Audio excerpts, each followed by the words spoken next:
ಮಧುರ ಮಧುರ ನಿಗಳ ಪ್ರೇಮವು ತುಂಬಾ ಛಾಯಿ ತುಂಬಾ ಛಾಯಿ.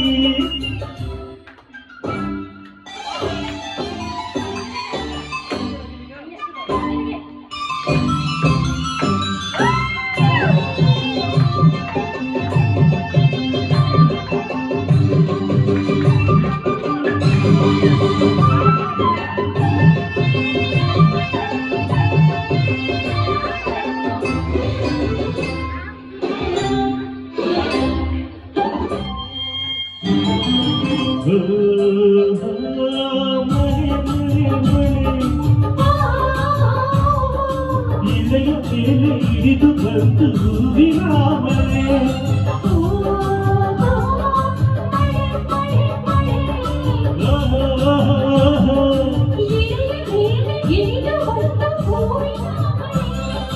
ದೂರಮಯ ರಮಿಸಿ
ಕಲ್ಲು ಡ್ಯಾನ್ಸ್ ಮಾಡ್ಬಿಟ್ರು. ತುಂಬಾ ಚೆನ್ನಾಗಿ ಮೇಡಮ್. ಅದು ಎಸ್ಪೆಷಲಿ ಹಾಡುವಾಗ ಡ್ಯಾನ್ಸ್ ಮಾಡೋದಕ್ಕೆ ಹಾಡ್ಬೋದು, ಬಟ್ ಬ್ರೆತ್ ಕಂಟ್ರೋಲ್ ಜೊತೆಗೆ ಶ್ರುತಿ ಮೇಂಟೈನ್ ಮಾಡೋದು ತುಂಬಾ ಟಫ್ ಜಾಬ್ ಅದು ಆಕ್ಚುಲಿ. ತುಂಬಾ ಚೆನ್ನಾಗಿ ನೋಡಿ ಅಂತ ಮಾತಾಡ್ತಾ ಇದ್ರು. Awesome, excellent, all the best. Thank you